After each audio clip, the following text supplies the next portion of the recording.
Hello students, बेटा आज हमारा टॉपिक रहेगा म्यूचुअल इंडक्टेंस। ठीक है, तो आज हम म्यूचुअल इंडक्टेंस के बारे में डिस्कस करेंगे। इससे पहले हमने सेल्फ इंडक्टेंस पढ़ा, इससे पहला जो लेक्चर था उसमें हमने सेल्फ इंडक्टेंस के बारे में पढ़ा। तो देखो यहाँ म्यूचुअल इंडक्टेंस पढ़ते हैं। म्यूचुअल के नाम से पता चलता है, ठीक है, कि इसमें दो कॉइल्स होती है। ठीक है, तो म्यूचुअल में क्या होता है कि एक कॉइल में करंट चेंज होगा और दूसरी में ईएमएफ डेवलप होगा। तो यहाँ पे लिख सकते हैं कि म्यूचुअल इंडक्टेंस क्या होता है, पहले इसको लिखते हैं उसके बाद समझते हैं। Mutual inductance it is the property of a pair of coil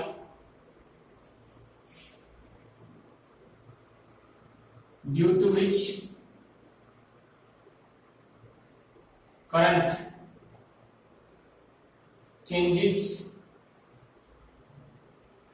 in one coil, then EMF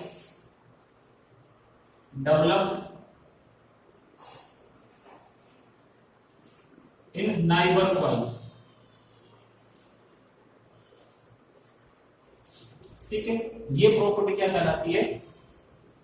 mutual inductance कहलाती है। ये एक पेयर ऑफ कॉइल की प्रॉपर्टी, मतलब इसमें हमें कम से कम दो कॉइल चाहिए तभी म्यूचुअल इंडक्टेंस होगा।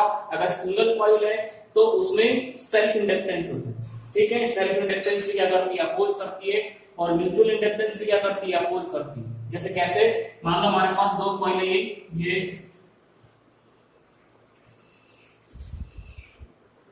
ये कॉइल है, ये की लगा दिया हमने। ये दूसरी कॉइल है,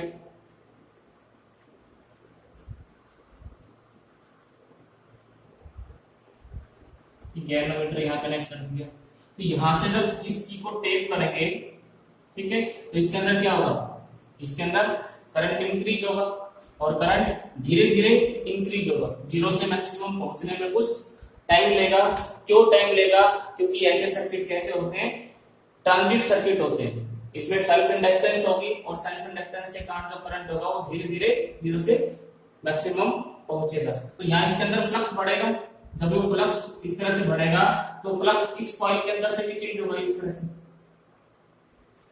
ठीक, क्योंकि इसकी नाइबर कॉइल है। This is coil first, this is coil second. तो ये देखो यहाँ पे इसके अंदर से क्या हो रहा है?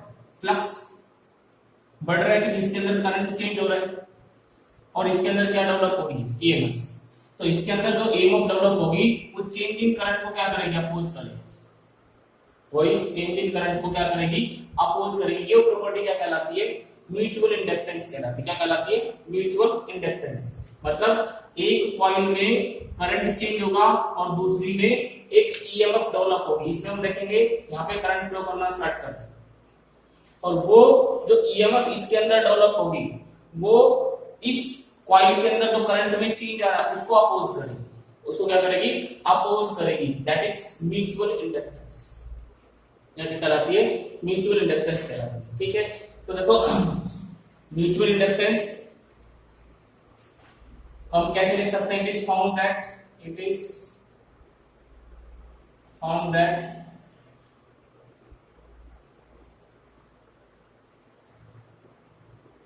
flux of primary coil directly proportional to current of secondary coil। हम लिख सकते हैं flux of primary secondary coil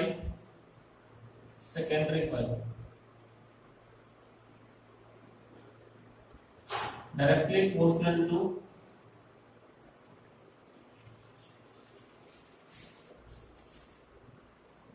the directly proportional to the current in primary।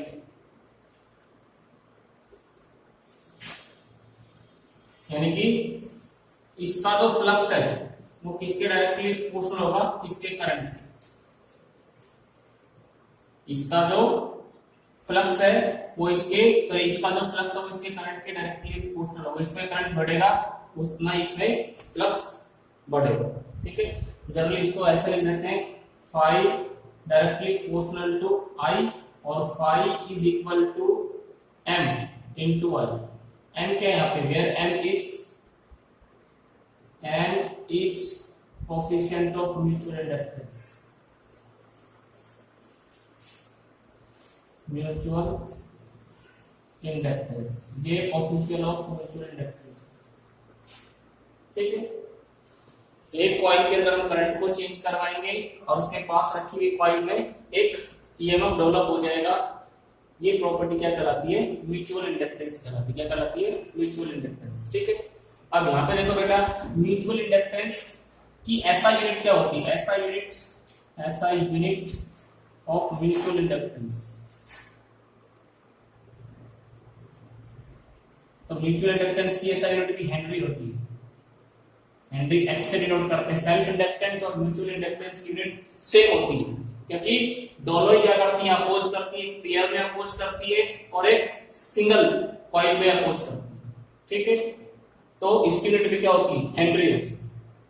ठीक है, किन किन फैक्टर्स पे म्यूचुअल इंडक्टेंस डिपेंड करती है, किन किन फैक्टर्स पे म्यूचुअल इंडक्टेंस डिपेंड करते हैं, उससे पहले हम देख लेते हैं इंड्यूस्ड ईएमएफ कितना हो जाएगा। इंड्यूस्ड ईएमएफ तो E इज इक्वल टू क्या होता है, minus d phi by dt, तो यहां पे रखो माइनस डी बाई dt और फाई की जगह m इंटू आई, तो ये कितना हो जाएगा, minus m d I by D. ठीक है, तो यहां से E हमारा कितना आ जाएगा, E is equal to minus m d I by d और m क्या है यहाँ पे, कोएफिशिएंट ऑफ म्यूचुअल इंडक्टेंस। ठीक है, किन किन फैक्टर्स पर डिपेंड करती है म्यूचुअल इंडक्टेंस, तो वो देखो म्यूचुअल इंडक्टेंस किन किन चीजों पर डिपेंड करती है। तो mutual inductance of A coil depends upon the, देखो यहाँ पे mutual inductance of A coil, यहाँ पे लिखते हैं किन किन फैक्टर्स पर डिपेंड करती है। ये बहुत इंपॉर्टेंट है, mutual inductance, mutual inductance of a coil depends upon, first किन किन फैक्टर्स पर डिपेंड करती है, shape of the coil, size of the coil, ठीक है, number of turns in the coil और material. It depends upon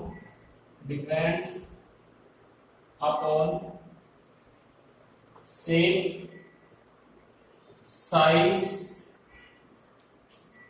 number of turns in the coil and nature of material। भाई coil किस material की बनी हुई है उस पर डिपेंड करता है, उसमें कितनी नंबर ऑफ टर्न्स है उस पर डिपेंड करता है, और उसका शेप और साइज कैसा है उस पर डिपेंड करता है। दूसरा, distance between the coils, distance between the two coils, दो कॉइल्स के बीच में डिस्टेंस कितना उस पर डिपेंड करते हैं। और तीसरा डिपेंड करते हैं रिलेटिव ओरिएंटेशन, रिलेटिव प्लेसमेंट लिख लो या ओरिएंटेशन लिख लो, relative placement between two coils. Relative placement between two coils का मतलब क्या है कि दो कॉइल कैसे रखे हुए हैं। यहां पे देखो एक कॉइल इस तरह से,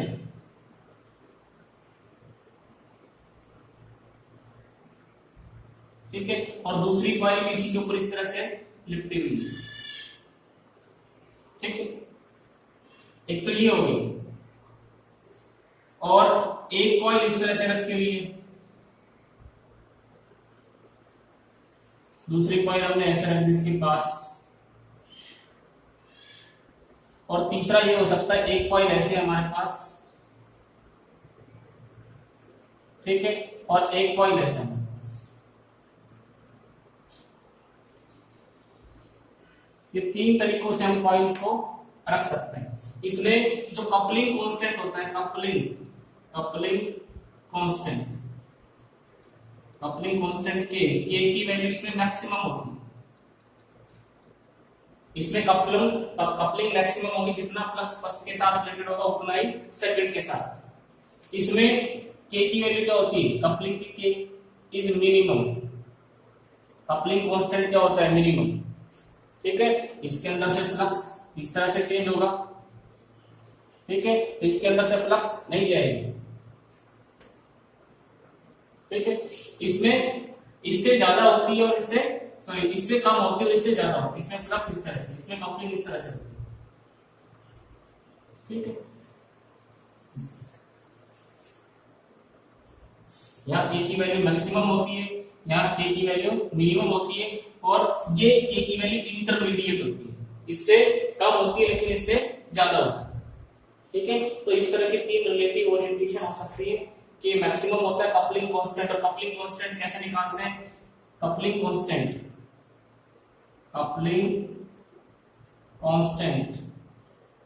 K is equal to m under root L1 upon L2, ये फॉर्मूला होता है कपलिंग कांस्टेंट K।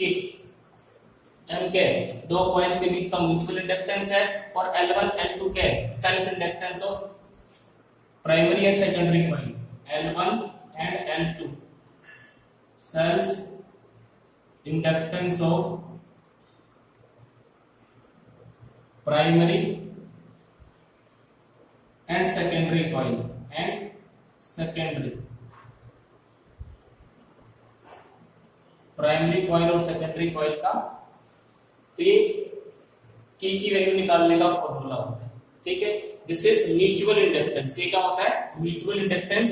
एक कॉइल के अंदर हम करंट को चेंज करेंगे, दूसरी कॉइल में ईएमएफ डेवलप होगी, और ईएमएफ डेवलप होके उस चेंज को अपोज करेगा, दैट इज म्यूचुअल इंडक्टेंस होता है। म्यूचुअल इंडक्टेंस ऑलवेज दो कॉइल्स के अंदर होता है।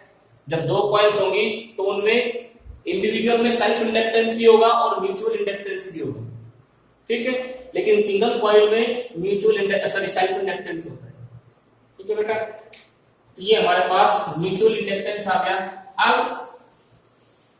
म्यूचुअल इंडक्टेंस के अंदर हमने देखा कि सेल्फ इंडक्टेंस और म्यूचुअल इंडक्टेंस दोनों की यूनिट क्या होती है, हेनरी होती है। क्या होती है, हेनरी। अब कपलिंग ऑफ कॉइल्स, कैसे कॉइल्स को हम ग्रुपिंग ऑफ कॉइल्स लिख सकते हैं, कैसे कॉइल्स को हम जोड़ सकते हैं, तो वो देखिए छोटा सा टॉपिक है जो हम न्यूमेरिकल्स में यूज करते हैं। देखो यहाँ पे ग्रुपिंग ऑफ कॉइल्स,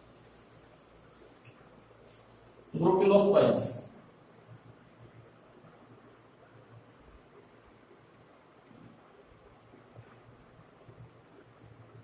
फर्स्ट है सीरीज ग्रुपिंग।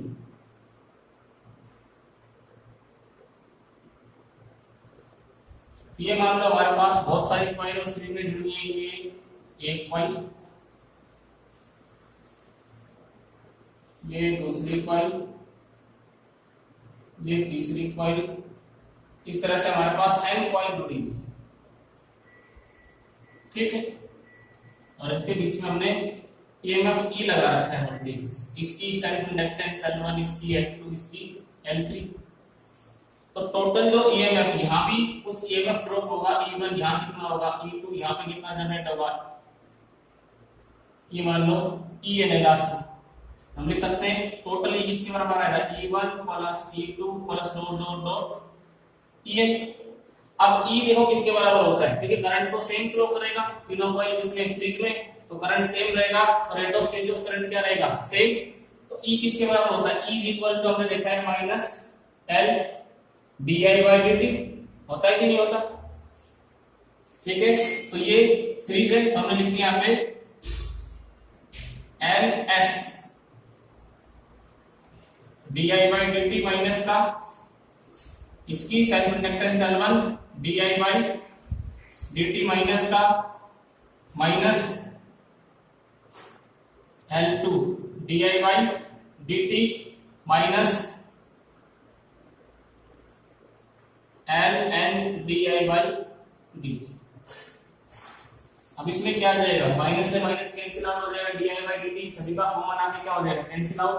तो यहाँ पे एल एस कितना आ जाएगा, L S is equal to L1 plus L2 plus dot dot dot L। तो जब बहुत सारी कॉइल्स किसमें जुड़ी हुई हो, सीरीज में जुड़ी हुई, किसमें जुड़ी हुई हो, सीरीज में, तो rate of change of current क्या होता है, सभी के अंदर सेम होता है। ठीक है, करंट सेम फ्लो करेगा, सेम रेट से चेंज होगा, इसमें भी इसमें भी इसमें भी।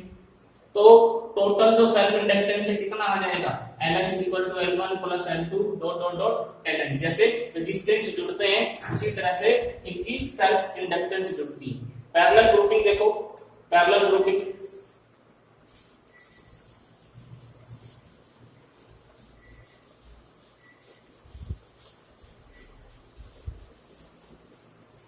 पैरेलल ग्रुपिंग,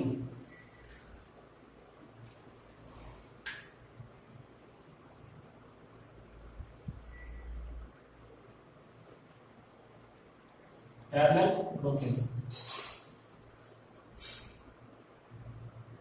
अब यहां पे देखो, ये हमारे पास बहुत सारी कॉइल्स लगी हुई हैं,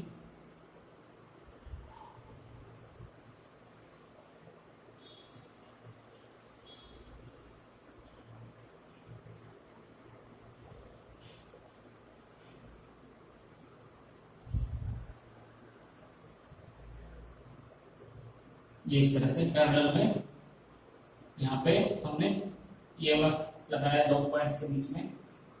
ठीक है, इसकी सेल्फ इंडक्टेंस L1, इसकी L2, इसकी L3, इसकी Ln। तो यहाँ देखो पैरेलल में इसमें करंट अलग अलग जाएगा सभी में, हमें पता है भाई यहाँ से करंट आई निकला, इसमें I1 गया, I2 गया, I3 गया। ठीक है, IN जाएगा, तो हम क्या लिख सकते हैं सभी में, और वापस आकर के सारा जुड़कर कितना हो जाएगा, I, यहाँ से कितना निकला था I, सर्किट में हम लगाएं तो यहाँ से हम लिख सकते हैं I is equal to I1 plus I2 plus I3 dot dot dot IN। अब इसको मैं कैसे लिख सकता हूँ, इसको ऐसे लिख सकता हूँ di बाई dt, इसका डिफरेंशिएशन कर दो time respect di1 by dt plus di2 by dt plus di3 by dt plus din by dt। भाई सभी में अलग अलग रेट से करंट क्या होगा, चेंज होगा। अब देखो हमें पता है E किसके बराबर होता है, E is equal to minus L d I by d t, होता है कि नहीं होता, तो d I by d t कितना हो जाएगा, d I by d t, d I by d t minus E by L, हो जाएगा कि नहीं हो जाएगा। तो यहाँ पे मैं क्या लिख सकता हूँ, minus E by L P, P का मतलब पैरेलल कॉम्बिनेशन, पी का मतलब क्या है, पैरेलल कॉम्बिनेशन। और यहाँ पे देखो क्योंकि दो पॉइंट्स के बीच में कनेक्टेड है सारे के सारे, तो पोटेंशियल डिफरेंस क्या रहेगा, पोटेंशियल डिफरेंस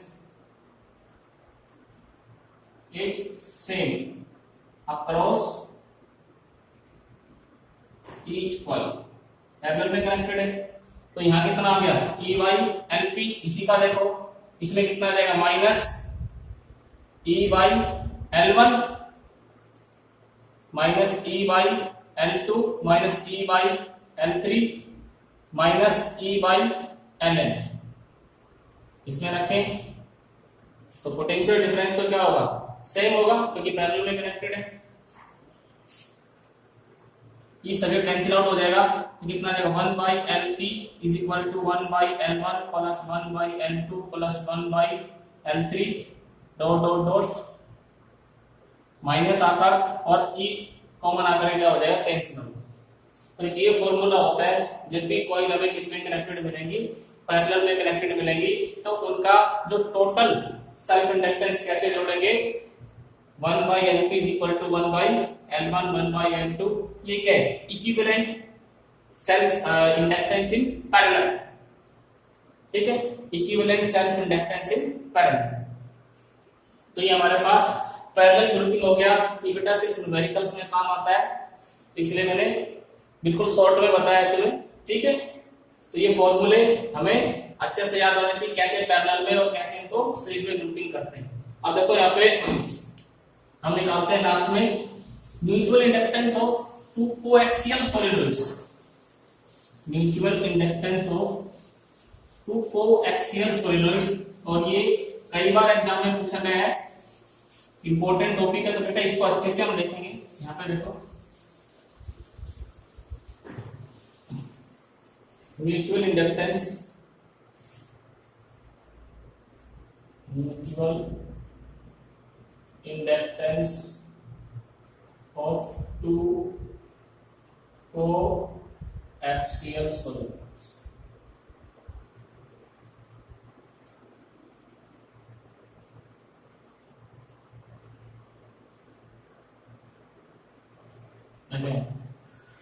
दो सोलेनोइड्स हैं और दोनों सोलेनोइड एक दूसरे के ऊपर बाउंडेड, मतलब सेम कोर के ऊपर बाउंडेड है। देखो यहाँ पे, ये मैं यहाँ पे डायग्राम बनाता हूं। यहाँ से ये एक सोलेनोइड ले लिया। अब मैं एक दूसरा सोलेनोइड लेता हूं। देखो यहाँ पे दूसरे कलर से बनाते हैं इसको।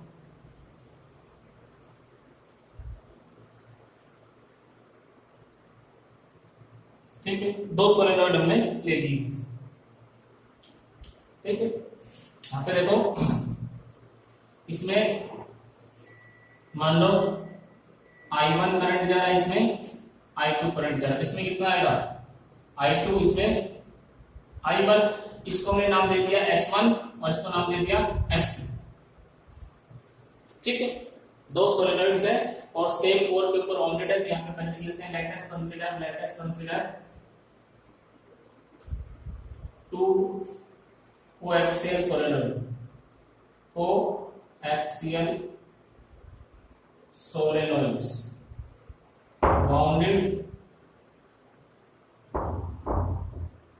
ओवर द सेम कोर का मतलब एक ही कोर के ऊपर बाउंडेड है। मान लो एक ही कोर के ऊपर ये बाउंडेड है। इस तरह से दो सोलेनोइड हमने कंसीडर कर लिया और एक ही कोर के ऊपर क्या है? बाउंडेड है। तो यहाँ पे देखो, हमने एक चीज पढ़ा है, जब I2 करंट S2 के अंदर से फ्लो करेगा, जब I2 करंट S2 के अंदर से फ्लो करेगा, जब I2 करंट इस S2 के अंदर से फ्लो करेगा, तो जितना भी मैग्नेटिक फ्लक्स चेंज होगा, जितना भी मैग्नेटिक फ्लक्स इसके अंदर से चेंज होगा S2 के अंदर से, उतना ही इसके S1 के अंदर से चेंज होगा। तो हमने एक चीज पढ़ी है, जब I2 करंट S2 के अंदर से फ्लो करेगा तो उसका फ्लक्स किसके डायरेक्टली प्रोपोर्शनल होगा? I1 के। भाई म्यूचुअल इंडक्टेंस क्या कहती है? म्यूचुअल इंडक्टेंस ये कहती है कि जो I2 करंट है किसके डायरेक्टली प्रोपोर्शनल होगा? S1 के फ्लक्स के। अभी पढ़ाया था हमने भाई, सेकेंडरी का जो फ्लक्स है प्राइमरी के करंट के डायरेक्टली प्रोपोर्शनल होता है। ठीक है, तो यहाँ पे मैं I2 current flows through, I2 current flows through किसके अंदर से? S2। Then Phi1 directly proportional to I2 होगा कि नहीं होगा? बताओ। ऐसे लिख सकते हैं Phi1 directly proportional to I2। दोनों सेम ही कोर के ऊपर बाउंडेड है, तो यहाँ पे कपलिंग मैक्सिमम होती है।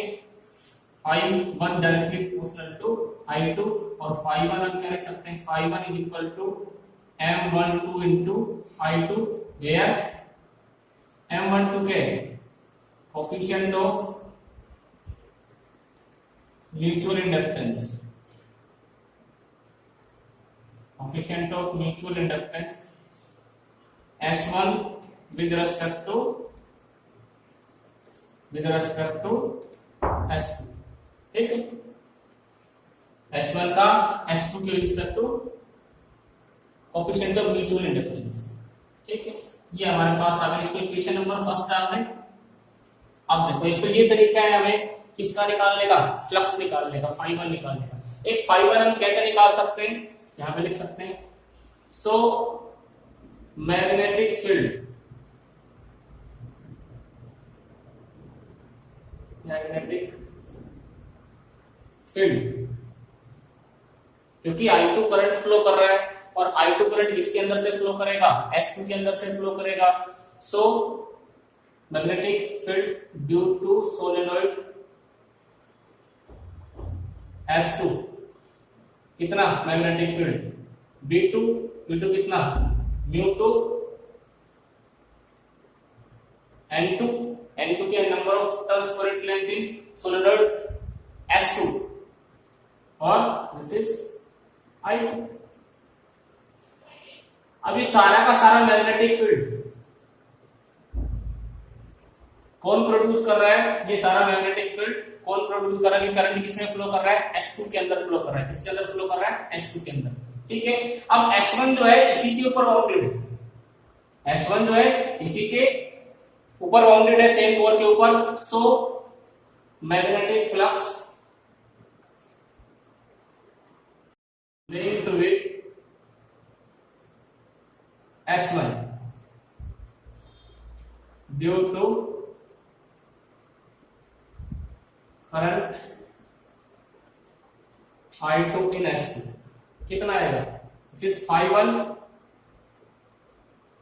अब देखो मैग्नेटिक फील्ड किसका, number of turns, total number of turns कितनी?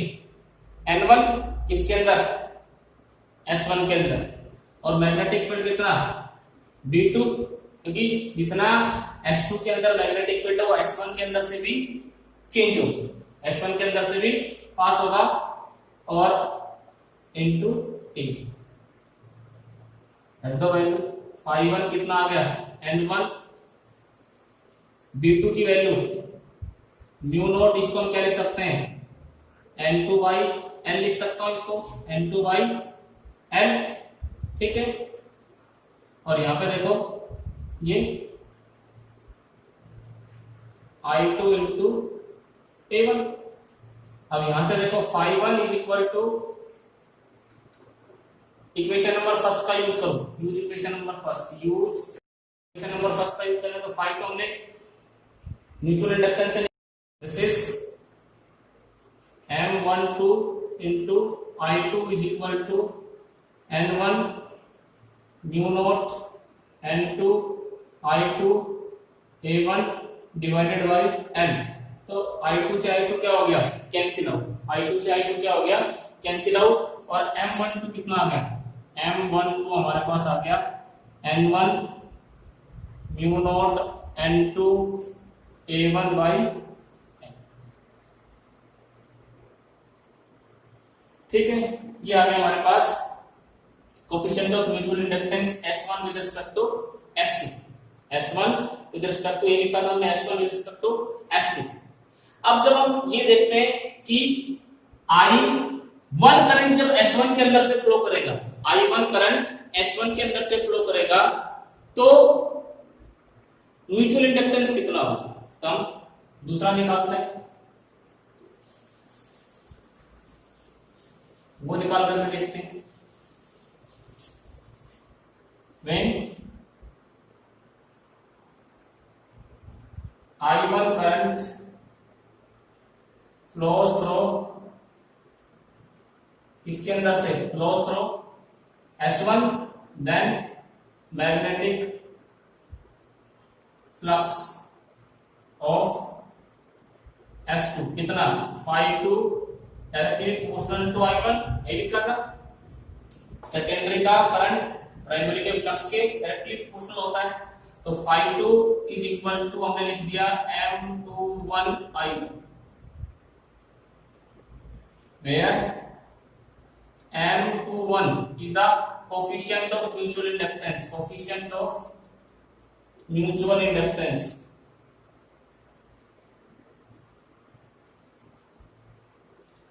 S2 with respect to S1। ठीक है, S2 with respect to S2।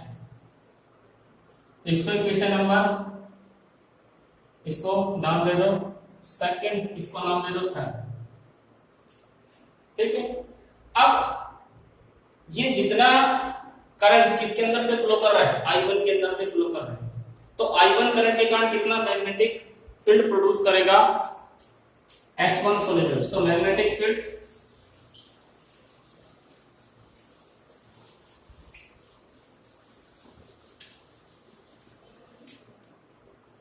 magnetic field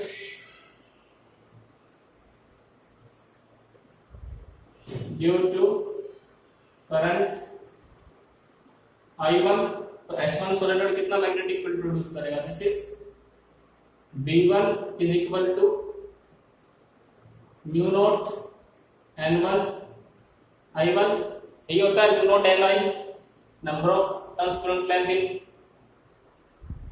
S1. So magnetic flux linked with इसके S2 के साथ. देखिए जब मैग्नेटिक फील्ड S1 के अंदर से चेंज होगा, ये मैग्नेटिक फील्ड S1 प्रोड्यूस करेगा B1, तो S2 इसके ऊपर बाउंडेड है. कितना आ जाएगा? This is 5 number of turns कितनी S2 के अंदर, N2 मैग्नेटिक फील्ड किसका? S1 का, B1. और यहां पे देखो एरिया कौन सा लेंगे? A1 लेंगे. एरिया A1 क्यों लेंगे? यहां पे देखो एरिया A1 क्यों लेंगे? देखो एक सोलेनोइड है और ये दूसरा सोलेनोइड इसके ऊपर माउंटेड है. इस तरह से मैं दिखा रहा हूं. ये S1 है, ये S2 मान लिया हमने. अब देखो जब इसका मैग्नेटिक फील्ड था, इसका मैग्नेटिक फील्ड था, तो ये इसके अंदर था. यहाँ पे देखो, यहाँ मैग्नेटिक फील्ड था यहाँ पे. लेकिन जब इसका मैग्नेटिक फील्ड होगा तो इसके बाहर आउटसाइड का सोलेनोइड मैग्नेटिक फील्ड कितना होता है? 0. तो एरिया कितने एरिया के अंदर से मैग्नेटिक फील्ड चेंज होगा और फ्लक्स कितने के साथ लिंक्ड होगा? A1 के साथ लिंक्ड होगा. ये ऊपर का जो बीच का एरिया बच गया, इसमें से मैग्नेटिक फ्लक्स चेंज नहीं होता है, तो एरिया में A1 ही लेना पड़ेगा. ठीक है, यहां से देखो 5 इज इक्वल टू कितना आ जाएगा? N2. B1 कितना? Mu not N1 by L लिख दू इसको, I1 इंटू A1. और 5 कितना आ जाएगा? N2 mu not N1 by L I1 into A1. But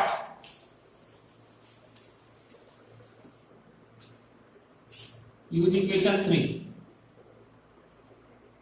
third. ये कितना? 5 यहां हमने कितना निकाला था? M21 into I1 is equal to N2 mu not N1 I1 A1 by L. तो I1 से I1 क्या हो गया?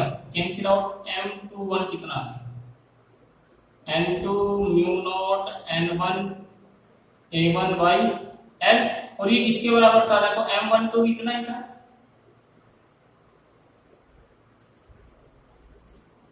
भाई M21 और M12 दोनों की वैल्यू सेम है. देखो जो M12 निकाला था हमने इक्वेशन नंबर 2 के अंदर. So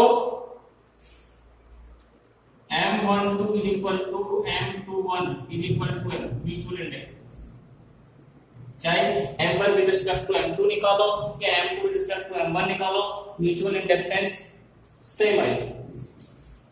this is the mutual inductance of two coaxial solenoids. तो इसमें थोड़ा सा डिफिकल्ट है.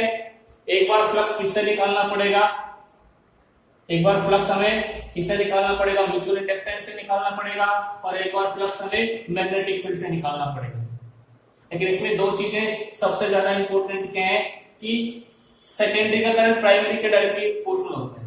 और यहाँ पे जब इसका फ्लक्स निकालेंगे, इसका ∅2 का, तो मैग्नेटिक फील्ड किसका लेंगे? S1 का.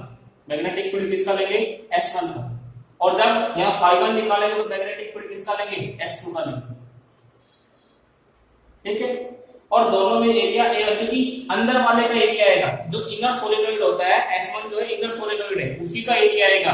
क्योंकि बाहर बीच का जो एरिया बच जाता है S2 और S1 के बीच का जो एरिया बच जाता है, तो S1 जो मैग्नेटिक फील्ड है, क्योंकि outside the magnetic field, outside the solenoid magnetic field क्या होता है? 0. तो मैग्नेटिक फ्लक्स जो आएगा उसमें एरिया हम क्या लेंगे? A1 लेंगे. This is mutual inductance of two coaxial solenoid. ठीक है बेटा, आज के लिए इतना ही. और ये चैप्टर जो है यूनिट नंबर 4 का लगभग कंप्लीट हो गया है. तो कल हम इसके ऊपर प्रॉब्लम सोल्व करेंगे. Thank you.